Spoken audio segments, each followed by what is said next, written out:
Well, welcome to Buckethead video number 9. I've already got the Roman OG configuration ran on the trim, and I don't know, I'm gonna have to figure out what's going on, because when I press record on my camera, it's not always kicking in and recording. So I didn't get this portion recorded, but just running it through a router table. Now, my next thing, what I'm going to do is I'm going to run it in this configuration right here, and I'm going to have a little 1/8 inch round over right here on this sharp edge, and I'm going to probably come in and do the same thing up over here. Just do a little 1/8 inch round over and break it off, and then after I get the round over cut, then I'm going to come back and I will cut this off and make it thinner. I need the whole width, but I don't want the whole thickness. So I want to just dress it up. So probably about right in here is where I will come back and I'll run that through my table saw, and I'll cut this little strip off, and then we'll have the trim that I want to work with. So hang on, I'm going to be setting right up, and we're going to go ahead and cut that 1/8 inch round over. So I'll be right back. Okay, I'm getting set up and getting ready to start feeding this through, but when you're running on a router table, you need to feed from the right side to the left side. So in other words, you want to be working on the front side of the bit because of the rotation. You never want to feed on the front side of the bit from the left side into the right side. It's going to give you all kinds of kickback and issues, and it's just flat dangerous, so don't do it. Always come from the right side, work on the front of the router bit, and feed across to the left. So as long as I'm on this side of the bit, I'm in good shape. So I'm actually going to be working at this angle right here.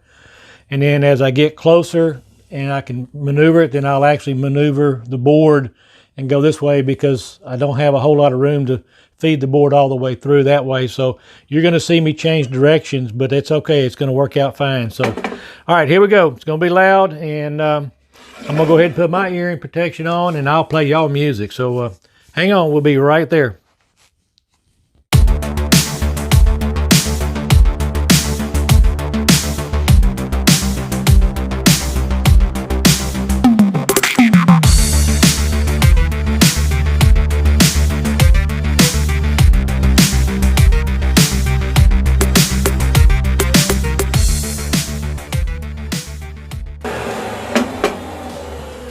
Okay, let that stop, and I'll come back and show y'all what I ended up with. Was just a nice smooth little breakover on the point, and I'm happy with that. So now I'm going to come back, I'm going to set up, and I'm going to do it up here on this top edge here and break that over too. So hang on, I'll be right back. Okay, to accomplish the round over that I want up here, I had to set this bearing up, or take the bearing off. Let me get my finger out of the way because it's plugged in. I had to take the bearing off and then set my fence up here, get them lined up perfectly so that as I feed into one, it stays right in line with that one right there, so I get a good straight edge. And now I can go ahead and take the pass.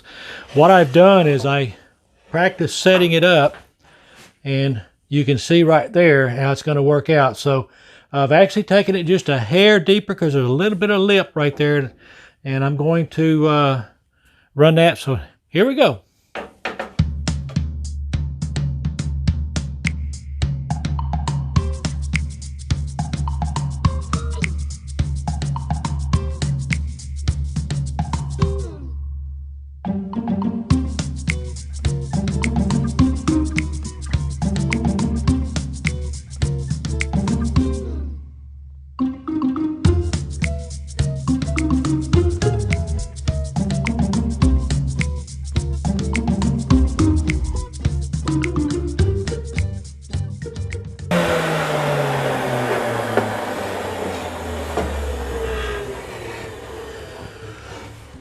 Okay, I'm pretty happy with the contour that we have now.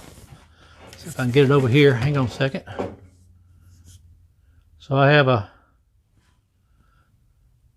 half round, eighth round, and then a cove bit, and it looks real good there. So I'm tickled with the way that's going to work out. So Next step will be splitting it. And like I said, I'm going to cut it just below, probably right along in this area right here, and leave from about this much up. So I'm going to set up on the table saw and we'll get ready to take that out. So be right back. Okay, off camera, I went ahead and I cut both boards to the same thickness.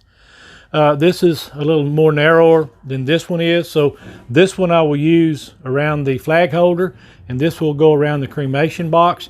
I may end up actually coming back and cutting this down a little bit, and I may do something else on this. I'm not real sure. I'll just have to see how it looks when I get it on there, or when I get it laid up on there. So, you know, the trim may or may not be finished, but we'll see. But anyway, this has been a busy day. Hasn't been a whole lot of filming going on because there's more running it up here in the brain. And so I'm going to go ahead and wrap up Buckethead video number 9. And we will, off camera, I'm going to go ahead and get all this sanded and get it all cleaned up. And then tomorrow we'll go ahead and start cutting the trim. And we'll get it cut to the lengths and get the angles cut and everything. I've left the blocks on the compound miter saw, same as I had before. That way I know my angles when I cut the 22.5s and the 45s are going to be exact same angles that I've cut everything to so far. So that's the advantage of that little setup right there. I don't have to worry about just flip it over and make my cuts, and I know it's going to be right. So again, that was a great save. So if everybody would go ahead and hit the like button, the subscribe button, and the bell icon. And then lastly, if you would, go ahead and share my channel and my videos with your family and friends. I'd really appreciate it. And I will see you real soon in Buckethead number 10. Thanks.